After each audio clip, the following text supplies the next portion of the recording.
Bonjour, dans cette capsule vidéo de la page 11 de tes notes de cours, on va voir la différence entre la probabilité théorique et fréquentielle. On a vu dans la capsule précédente les événements et les types d'événements. Donc on va continuer en commençant avec la probabilité théorique. Donc on va voir deux types de probabilités. La probabilité théorique, c'est la probabilité... d'abord, il faut se demander c'est quoi la probabilité d'un événement. La probabilité, c'est un nombre, d'abord, qui quantifie la possibilité que cet événement se produise. Comme on avait vu que pour un événement impossible, la probabilité est de 0. Pour un événement certain, la probabilité est de 1. Donc, un événement probable, ça serait entre 0 et 1. Donc, plus la probabilité est élevée, plus il y a de chances que ça se produise. Donc, on exprime souvent une probabilité sous la forme d'une fraction ou d'un pourcentage. On pourrait utiliser aussi un nombre décimal, mais on va y revenir un peu plus tard. On va travailler surtout ici avec fraction et pourcentage dans ce chapitre. Une probabilité théorique, c'est le nombre de résultats favorables sur le nombre de résultats possibles. Donc, on va aller voir des exemples. Quand on lance un dé à 6 faces, la probabilité de l'événement obtenir un nombre pair. Donc, si je veux calculer cette probabilité-là, je regarde il y a combien de résultats favorables. Sur mon dé, j'ai 3 résultats favorables qui sont des nombres pairs, le 2, le 4 et le 6, sur 6 résultats possibles d'avoir avec mon dé 1, 2, 3, 4, 5, 6, qui correspond à oméga. Donc, ça, pour écrire tout ça, je peux l'écrire de façon plus compacte en utilisant la notation en mathématiques. Donc, ça s'écrit la probabilité d'avoir un nombre pair. Donc, quand je l'écris comme ça, j'écris un P majuscule. Et ce qui est dans ma parenthèse, c'est mon événement. Donc, ça veut dire la probabilité d'obtenir mon événement qui est un nombre pair.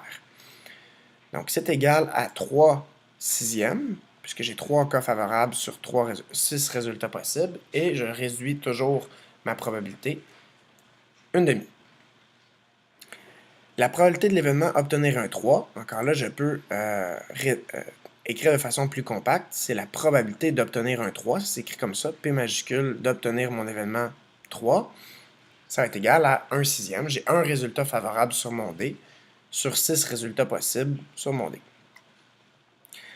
Ça, c'est probabilité théorique, c'est en théorie. Donc, si je lance un dé, j'ai une chance sur 6 d'obtenir un 3. Par contre, si je lançais mon dé 6 fois, ça ne va pas arriver nécessairement une fois que je vais avoir un 3. Donc ça, c'est ma probabilité fréquentielle. Probabilité fréquentielle, c'est obtenu suite à une expérimentation.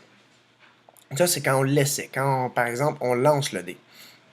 Et là, j'observe les résultats et je fais ressortir ma probabilité fréquentielle par rapport à mes résultats. Donc, la probabilité fréquentielle est souvent utilisée lorsque la probabilité théorique est impossible à calculer. La probabilité fréquentielle, c'est le nombre de fois que le résultat s'est réalisé sur le nombre de fois que l'expérience a été répétée. Donc, si ça s'est produit 17 fois sur 20, ben on va dire que la probabilité fréquentielle sera de 17 vingtièmes. Par exemple, pour calculer la probabilité que M. Thibault réussisse son service au volleyball, on doit faire des essais et établir la probabilité en fonction des résultats obtenus.